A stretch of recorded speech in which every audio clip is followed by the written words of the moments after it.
Hello everyone. तो जो series chemistry की हमने स्टार्ट की थी वन शॉट सीरीज़, अगर आपने नहीं अब तक चेकआउट किया है तो चैनल पर चेकआउट करिए। ऑलरेडी 2 चैप्टर्स कवर हैं, ये 3rd चैप्टर है आपका। Fine, well sorry for late upload, क्योंकि मेरा मार्कर ख़त्म हो गया था तो नहीं हो पा रहा था। फाइन, अब शुरू करते हैं। अब ये चैप्टर आपका इम्पॉर्टेंट भी है बहुत, क्वेश्चंस भी अच्छे आएंगे। सिर्फ रिएक्शंस पे नहीं टिकना है इस चैप्टर में, क्योंकि इस चैप्टर में एक्सेप्शंस में भी एक्सेप्शंस बहुत अच्छे क्वेश्चंस बनने की चांसेस है इस चैप्टर के। और अच्छी बात क्या है आपके लिए कि आपको क्वेश्चंस के लिए ये नहीं करना पड़ेगा कि क्वेश्चंस कैसे आएंगे।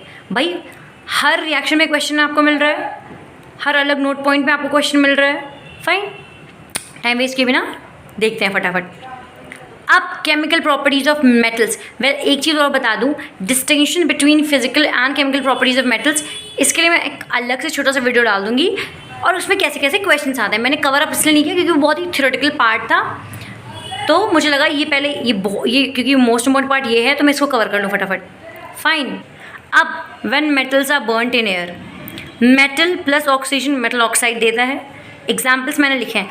अब note point, metal oxides are basic in nature, but aluminium oxide, zinc oxide are amphoteric in nature, मतलब बेसिक भी हैं एसिडिक भी हैं। फाइन, अब आगे बढ़ते हैं। Metal oxides are insoluble in water, but some dissolve in water to form alkalis. alkalis का फैक्ट आपको पता होगा, that all bases are not alkalis but all alkalis are bases। नहीं समझ में आया, फिर से समझाती हूँ। All bases are not alkalies but all alkalies are bases, क्योंकि बेसिस में ही कुछ बेसिस जो सॉल्युबल होते हैं वाटर में उन्हें अल्कलीज कहते हैं। फाइन, तो सब डिविजन हो गया ना बेसिस का अल्कली।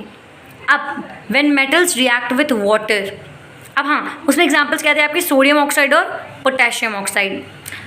अब when metals react with water, metal plus water metal oxide plus hydrogen gas, metal oxide plus water metal hydroxide, metal plus water metal oxide plus hydrogen gas, metal oxide plus water metal hydroxide. Examples 2K का मतलब potassium का लिख दिया है मैंने, calcium का। अब calcium में एक मैंने एरो बना के पॉइंट लिखा हुआ है, थोड़ा ध्यान दीजिएगा। Calcium starts floating because the bubbles of hydrogen gas form stick to the surface of metal. As a remark आपको ये बता दूँ, ये एग्जैक्ट क्वेश्चन इस बार सैम्पल पेपर में था और असर्शन रीजन में था। फाइन, तो बहुत इंपॉर्टेंट है, ऐसे क्वेश्चन आएंगे। Next, hydrogen can gas burns with a pop sound, ये भी क्वेश्चन था इस बार। Metals like aluminium, iron and zinc react with only steam to form metal oxide and hydrogen gas. याद रहे यहाँ बेस नहीं फॉर्म हो रहा, यहाँ बेस नहीं फॉर्म हो रहा। ठीक, क्या क्या है? Aluminium, iron, zinc. एक एग्जाम्पल लिख दिया है मैंने, याद रहे, नाम नहीं भूलना है। अब when metals react with acids, metal plus dilute acid. अब डाइल्यूट कॉन्सेंट्रेशन कई बच्चे पूछते हैं कि कॉन्सेंट्रेट में आने लगे, ऐसा कुछ नहीं है। जस्ट बिकॉज हम अपने प्रैक्टिकल पर्पस में कॉन्सेंट्रेटेड नहीं यूज़ करते, it's not safe for use, तो हम डाइल्यूट का ही थियोरेटिकल पार्ट भी कवर कर रहे होते हैं। फाइन, जैसे सेम ही रिएक्शंस आते हैं। Metal plus dilute acid, salt plus water. अब salt plus hydrogen gas, sorry. अब क्यों ऐसा क्यों हुआ? मेटल क्या होता है? बेसिक होते हैं मेटल, तो बेसिक अगर एसिड्स की रिएक्ट करता है तो क्या बनता है? सॉल्ट। कुछ तो न्यूट्रलाइजेशन अगर होता है तो सॉल्ट मिलता है ना। फाइन, तो कॉन्सेप्ट क्लैरिटी रखिए, चीज़ें बहुत ही ईजी हैं। अब सोडियम का एग्जांपल लिख दिया। अब नोट पॉइंट चेक करिए, बहुत इंपॉर्टेंट है। Hydrogen gas is not evolve when a metal reacts with HNO3 nitric acid. It is because HNO3 is a strong oxidizing agent. Oxidizing agent है, H2 गैस को water में change कर देगा, oxygen ही तो add करना होता है, खुद रेड्यूस हो जाएगा किसी भी नाइट्रोजन के ऑक्साइड में।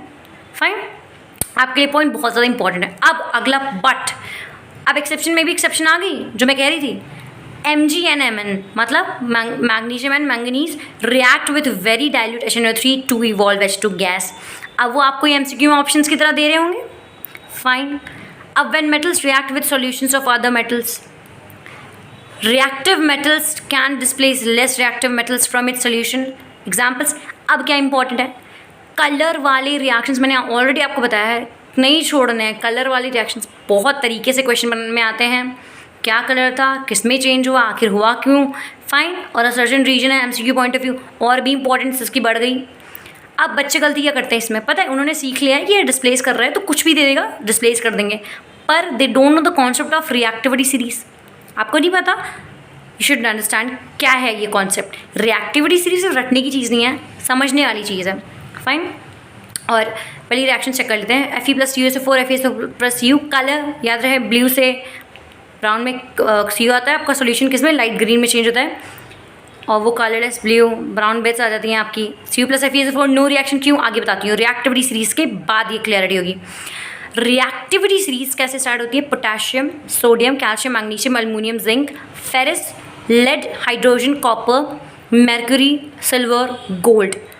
अब कैसे याद करना है, आपने ना लिखना इसको सिंबल्स में, पढ़ना नाम से, जल्दी याद होता है। ये मैंने खुद भी किया था, और फिर यार 2-3 बार आप रिवाइज करोगे, थोड़ा यूज़ भी आएगा रिएक्शंस में, you will definitely go remember it. Fine, अब हाइड्रोजन से ऊपर जितने भी मेटल्स हैं वो हाइड्रोजन को उसके सॉल्यूशन से हटा देंगे, पर हाइड्रोजन से नीचे वाले नहीं हटाते हैं। फाइन, वो कम रिएक्टिव भी होते हैं खैर। और जो भी, जैसे अब सोडियम के ऊपर पोटेशियम है तो पोटेशियम सोडियम को उसके सॉल्यूशन से हटा देगा। मैग्नीशियम से पोटेशियम तो खैर बहुत ही ऊपर है। सिल्वर से ऊपर मर्क्यूरी हटाएगा। फेरस के ऊपर जिंक है, जिंक फेरस को हटा देगा, पर फेरस जिंक को नहीं हटाएगा। ऊपर वाला नीचे वाले को उसके सॉल्यूशन से डिस्प्लेस कर देता है। इसीलिए CuFeSO4 में नो रिएक्शन, क्यों, Cu ऊपर है या Fe, देखिए बताइए, Fe है ऊपर, Cu तो H के नीचे है आपका। Fe और Cu में कौन है ऊपर, Fe, तो नहीं डिस्प्लेस कर पाएगा Cu के रिएक्शन से। तो ये कॉन्सेप्ट है आपका। तो डिस्प्लेसमेंट में अगर आपको क्वेश्चन सही से कर पाने हैं तो you have to remember the reactivity series. Fine, कोई बहुत डिफिकल्ट चीज़ नहीं है। Potassium, sodium, calcium, magnesium, aluminium, zinc, iron, lead, hydrogen, copper, mercury, silver, gold. Fine, आप प्रॉपर्टीज ऑफ आयनिक कंपाउंड्स, क्यों थ्योरेटिकल पार्ट है बट कवर करिए क्योंकि इस बार इसका क्वेश्चन आया था, if I remember it correctly. Physical nature hard होते हैं, melting and boiling point high होता है, क्यों, स्ट्रॉन्ग इंटरआयनिक अट्रैक्शंस हैं। सॉल्युबिलिटी, सॉल्युबल इन वाटर होते हैं बट केरोसिन, पेट्रोल इन सब में सॉल्युबल नहीं होते हैं। इसका मेन पॉइंट है 4th वाला, conduction of electricity. Solid state में कोई कंडक्शन नहीं है क्योंकि आयंस फ्री नहीं है। मॉल्टन स्टेट में कंडक्ट करता है क्योंकि आयंस फ्री है। अब एक्वा रीजन, ये आपका एडिशनल में था बट मैं कवर कराती हूँ। एक्वा रीजन में आपकी 2 चीज़ें होती हैं, कॉन्सेंट्रेटेड HCl और कॉन्सेंट्रेटेड HNO3। अब यूज़ क्या है, ये कोरोसिव लिक्विड होता है, इसमें आपका गोल्ड वगैरह को गलाने के लिए यूज़ करते हैं एक तरह से। इसमें कॉन्सेंट्रेटेड HCl या और कॉन्सेंट्रेटेड HNO3 होते हैं, और OR नहीं, और हिंदी वाला और, मतलब दोनों ही चीज़ें हैं। Concentrated HCl plus concentrated HNO3 in the ratio of 3:1, मतलब कॉन्सेंट्रेटेड HCl 3 पार्ट और कॉन्सेंट्रेटेड HNO3 1 पार्ट, 3:1। फाइन, अब फिजिकल नेचर वाला एक वीडियो आ जाएगा, 2-3 मिनट का होगा, एक्सेप्शंस बता दूंगी, सारे कवर कर दूंगी। ये चैप्टर के नोट पॉइंट्स, रिएक्शन सभी दिमाग में बिठा लीजिए, कोई बहुत हार्ड चीज़ नहीं है, बस रिविजन इंपॉर्टेंट है। और हाँ, नोट्स की क्लैरिटी रखिए। नोट्स भी ऑलरेडी चैप्टर पे चैनल पे अपलोडेड हैं, तो उसको चेकआउट कर लीजिए एक बार। फाइन, तो please like, share, comment and subscribe the channel, and good luck for the exams, just keep the good work. Fine.